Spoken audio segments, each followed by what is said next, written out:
Thanks for the opportunity to give a talk here. Today I'm going to talk about the final computation for encode supergravity.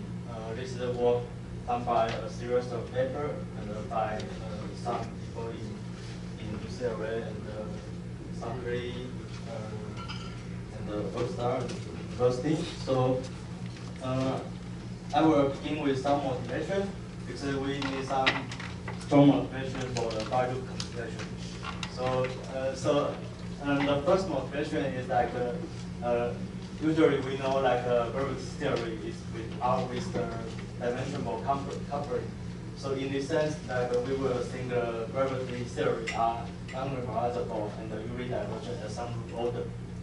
So in this case, we will think if can supersymmetry can help make gravity UV finite. This is because if we have more symmetry, then we will have more constraint on the counter term. So we will expect the UV behavior will become better. So in this case, we will consider the maximal supersymmetry plus the gravity theory. So in 4 dimensions, we are considering the N equals A supergravity theory. This is a maximal supergravity theory in 4 dimensions. We will ask if this theory is perturbative UV finite theory. There are already some signs for the UV finiteness. These people has already computed the 4-point root amplitude for the arrow smaller than 5. Now they find like actually for the maximal supergravity in this case are all UV finite in 4 dimensions. So next motivation is there is a quantity we will define called the critical dimension. The critical dimension characterizes the UV behavior. And it's defined by this is the dimension where the UV divergence first appears. And this is like just roughly speaking, if we have the amplitude, and in order to prove the UV finite region, we take the internal momentum to much larger than the external momentum. And in this limit, like we will have an integral for L loop in DC dimension. So for L loop this dimension, we will have this integral. And suppose the integrand has a loop momentum dependent to the minus x power, then the critical dimension is defined by this one. And in this case, the integral gives you the leading divergence, such as the log divergence. And here we're working on the dimension localization speed. So the dimension localization speed only can prove the log divergence. So this is definition for the critical dimension. This is a divergence for the leading UV behavior. So interestingly, like for a loop smaller than 5, people find the critical dimension for the maximal super Yang-Mills in 4 dimensions is equal to, maximal super Yang-Mills theory is equal to the maximal supergravity theory. The critical dimension for the loop smaller than 5. And the more interesting, there is a K-T relation, but the K-T relation usually refers to the scatter amplitude in the 3 level. For K-T relation related to the gauge theory to gravity theory, if you have like 2 copies of the gauge theory amplitude, then you can the K-T relation will map the gauge theory amplitude to the gravity amplitude. So given this relation and this relation, people may wonder if we can have like because maximal super Yang-Mills we have known is finite theory in 4 dimensions. So people will guess if this theory also share the same property, such as this is also UV finite for all loops. So this is the other motivation we want to see if like if we compute higher loop and we can still we will get the same critical dimension as the super Yang-Mills theory, and it's also finite in the 4 dimension. This is our motivation. So it's very natural. So next target is the 4-point scattering amplitude. So in order to check the UV behavior, we need to do the explicit computation. So there are 2 methods. The first is you all know is a Lagrange formalism. So this means you need to compute the value amplitude by the Feynman diagram. But if you want to take this method, it's usually almost undoable. It's very hard because there are too many Weimann diagrams you need to write down, and do the computation. There are many redundancies in the computation. So let me understand the logic. So what's being assumed here? So it has a loop level KLT relation. No, I have other evidence at all. The evidence is like no. So this is the result obtained here is by explicit computation. Compute 1 loop, 2 loop, 3 loop, 4 loop. And people find you need to compute the maximum square YAML and also maximum square gravity. Right. You do the explicit computation. You see your real dimension actually equal to each other. I see. So on the other hand, if you get the finite result for the supergravity calculation, is providing a supporting evidence for loop level KLT relation. Oh no! I think that this is just some argument, not actually. This just think the theory. You have a theory, and the theory can map by this. I mean the amplitude of theory can map to the other by this one, by the relation in tree level. But in loop level, it's not obvious. Yeah, but I'm just saying that if you also have a loop finite calculation at the supergravity side, at the order of 5 loop, does that provide additional supporting evidence that there might be a KLT-like relation at the loop order?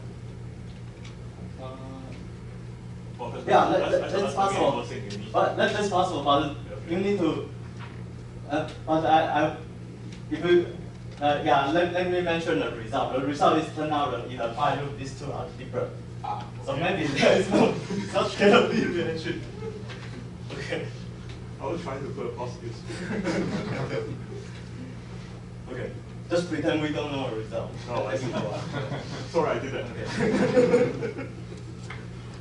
Okay, so anyway, I just want to mention this is too difficult to do. I want to introduce the unsure method to do the computation. So this is a technical talk. I will talk about the unsure method. So I just compare the Lagrangian formalism with the unsure method a little bit. For Lagrangian method, if you want to our target is the loop amplitude here, and for Lagrangian formalism, you will encounter many difficulties. Like you need to write down the Lagrangian, you do a compensation, and you get the Feynman rule. This Feynman is your building block, and then you have also a vertex. And because this is a Lagrangian formalism, you need to manifest the unitarity or something. Then you will introduce a ghost in your Feynman rule. So this procedure here will become very, very complicated. And also, for compute the low point tree or high point tree or loop amplitude, you need to do it case by case. I mean, for every case, you need to draw a Feynman diagram case by case. But in the modern unsure here, our building block is the unsure amplitude, and we will recycle our known result for we can use a symmetry to get the low point tree amplitude, and we will recycle low point tree amplitude to get higher point tree amplitude. And again, we will recycle all the tree amplitude information to reconstruct our loop amplitude. The difference is here. So if your target is just the scattering amplitude, I will prefer this loop. So like I said, the tree amplitude can just determine by symmetry and the analytic structure of S matrix. So I will suppose this is known. So next is for a loop amplitude, to reconstruct a loop amplitude, we need a tree amplitude. This is known and determined by this one. And the next guiding principle we will use is the unitarity. So I'm going to explain the unitarity cut. So I think all of you know. I just remind you a little bit. The S matrix, we will split the S matrix into non-interacting part, the interacting part, and is satisfied the unitary condition.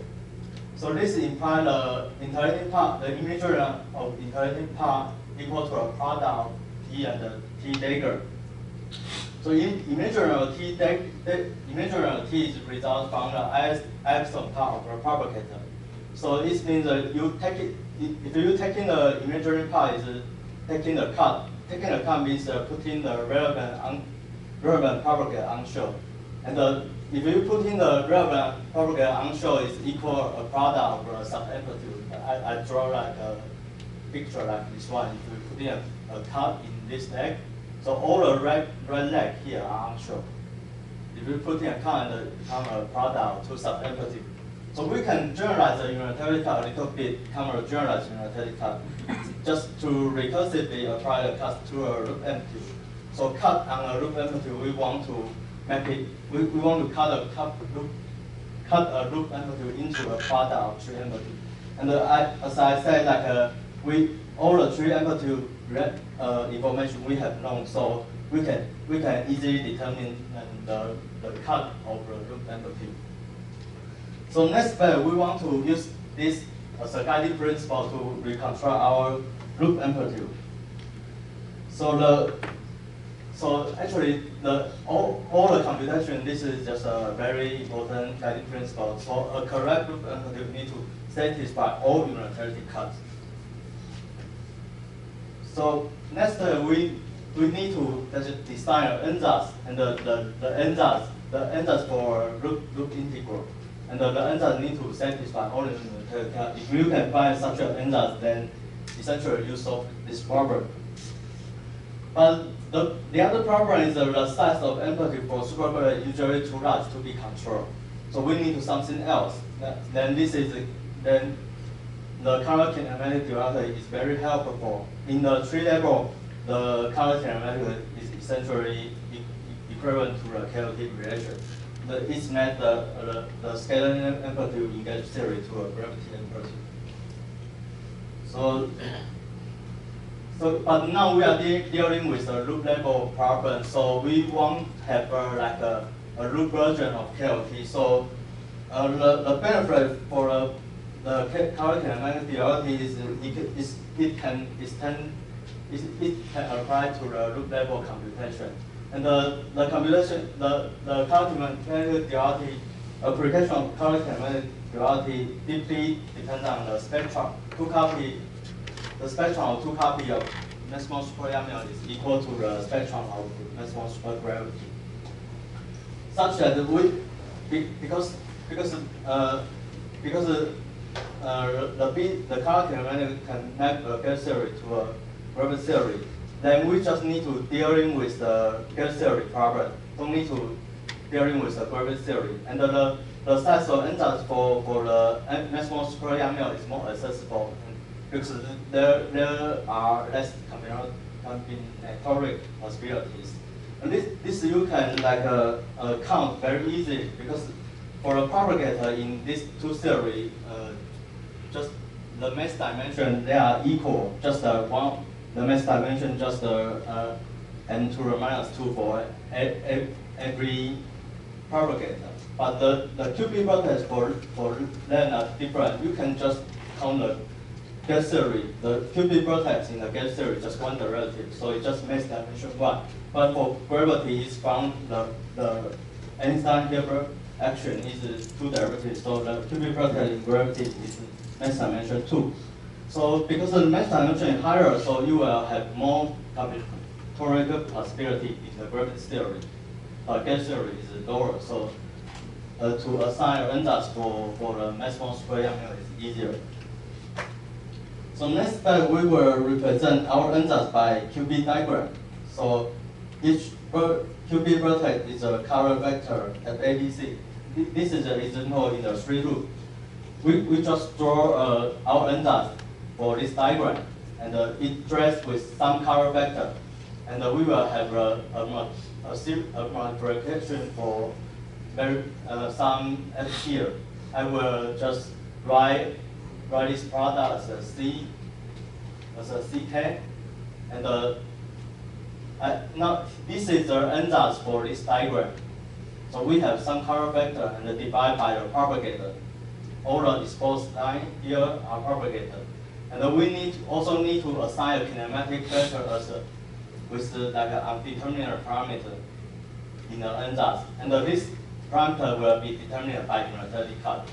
So I will just use the shorthand notation for this n dot, like ck nk divided by some propagator. So like I will write my n dots like this form. So this n dot need to satisfy all the unitary cut, and we have more restriction for n here. Like for any given diagram with color factor c, and their mass is Cz and Ck, such that these three color factors satisfy a Jacobi identity. Then if you require this n here to satisfy the same equation as a color factor, then satisfy, and you need to find an n satisfy the Jacobi equation, and then also satisfy the unitary cut. If you find they satisfy these two requirements, and then you need to find an n satisfy these two requirements. If you find such kind of n, and you just replace c by the n, you can get the gravity amplitude directly. So this is very powerful. But unfortunately, we have tried very hard, but we still have not found any like color kinematic duality representation in the phi loop. So we will try. We don't. Later we didn't continue to use the n dots anymore. So now I will introduce another new method. So because the n equals 4 super Yang-Mills in the phi loop has already known before, we just take any arbitrary known n equal to 4 representation, and use the representation to generate the loop integral of the maximum supergravity. So as you know, this is the same. Given any like maximum super Yang-Mills representation, you can still find the color factor satisfy the Jacobi identity. But in general, this n, because they are not the color kinematic duality representation, so in general, the sum of a triplet of n, they will not equal to 0, but then equal to something on the cut. So as I said, the guiding principle is the loop integral need to satisfy all the unitary cuts. So, but we just take a naive starting point. Just we replace the c by the n. This n is not in the color kinematic representation. This is our starting point. I will call this a naive double copy. So the difference of these two, the result of n equals to a can be computed very easily, because this is just a product of three amplitudes, as I mentioned before. This is known, and this is also known, but because the unitary cut is not satisfied, so you will get some cut discrepancy here. So our strategy is very easy. We just want to remove the cut discrepancy by some method. And very interestingly, we find the cut discrepancy can be expressed by the J here. It's a combination of n relevant to the Jacobi identity here. And so this is we find a very easy formula, and it's very efficient to make us achieve the computation. But we need to do this like level by level. We have some systematic organization of the cuts. Like we need to start from the maximal cut. The maximal cut, because we express all the diagram by cubic diagram. So maximal cut, it means that you cut all of the propagator in the cubic diagram. So this is the cut diagram. All the bar is like a sum of three amplitudes. So for for a maximal cut, only include one the cubic diagram. This green dot here represent like cubic diagram. I will call it a table diagram. Then all the maximal cut just include one cubic diagram. And for the next maximal cut means like we release one cut condition. So one of the propagator is uncutted. So in this situation, the cut is a product of many 3-point amplitude and just single 4-point amplitude. So in this cut, will include 3 diagram, like because the 4-point amplitude includes 3 channel, like a STU channel. So, and you can like generalize this to the more higher level cut. But because of KLT, you can just this can be proved because of KLT. If your starting point is like this one, and then you can show the G here for the maximal cut and the next maximal cut are all 0. So only non-zero G is starting from the next to next maximal cut. So for the next to next maximal cut, you need to include more the QB diagram. Like for this example, you have 3 4-point graph, then you need to include 3 times 3. You need to include 9 parent diagram, 9 dots here. But sometimes it just works, so G is 0. But sometimes it's not work.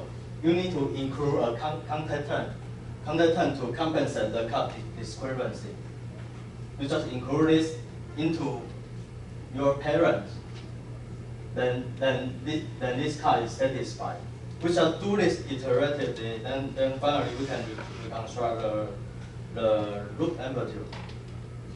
So this is the procedure. Like in this, this is the next to next maximal cut, and we just minus to this is the naive copy I mentioned before, and you can cut this is the cut discrepancy.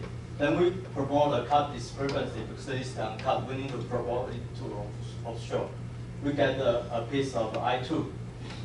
So for now we can do this cut by cut in the next to next maximal cut level. You can construct an integral which satisfy all the max cut, next maximal cut, and the next maximal cut. And then you just use this recursively to the next maximal cut, and then you can construct the contact in the higher level. And for the while loop, you need to like do it iterative to the n to the 6 maximal cut level. And then this is the total cut we check. We check like 80,000 cut, and only like 10% of them just non-zero. So this we are very lucky. So many of them are 0. So in this way, we can reconstruct our loop amplitude. Then next step we is just trying to extract the UV behavior from the loop amplitude. So like I said, you just take the small external momentum limit or the large internal momentum limit. You can see this is like an expansion. So the first level expansion, it corresponds to the critical dimension is d equal to 25/5. D equal to 22/5. But for next order, you need to expand the denominator for 1 more power. This means you get 2 more power in the denominator. So the critical dimension is raised by 2 in the numerator. For first the expansion in the leading power is 0, so there is no UV dimension in the 22/5.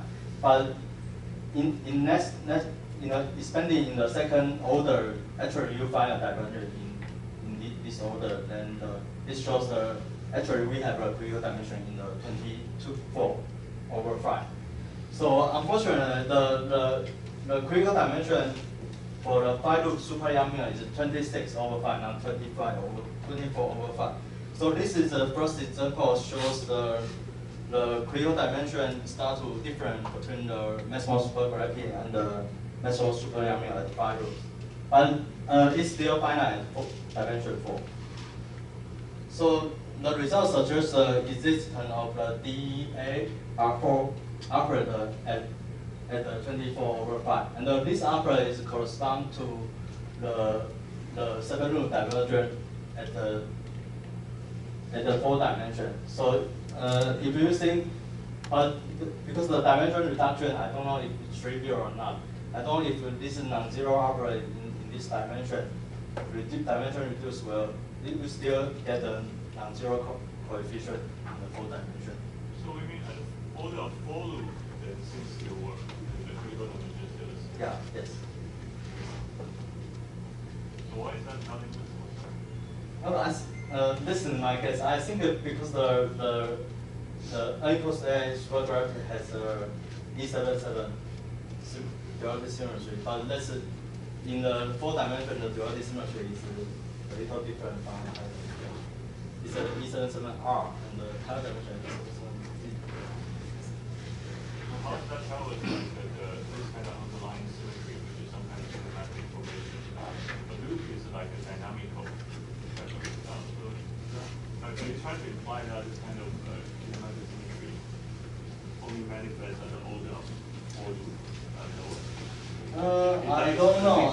I don't know. I just didn't find, but it doesn't mean it even exists. I see. That's interesting.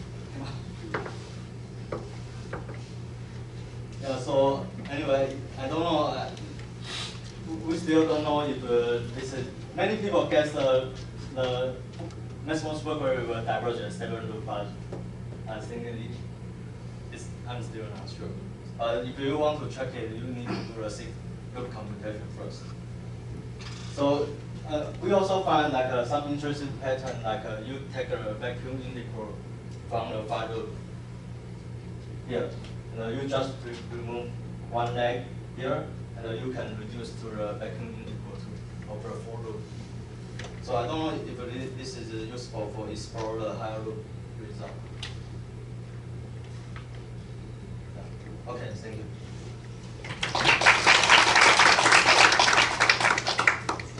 Maybe we'll just have one quick question.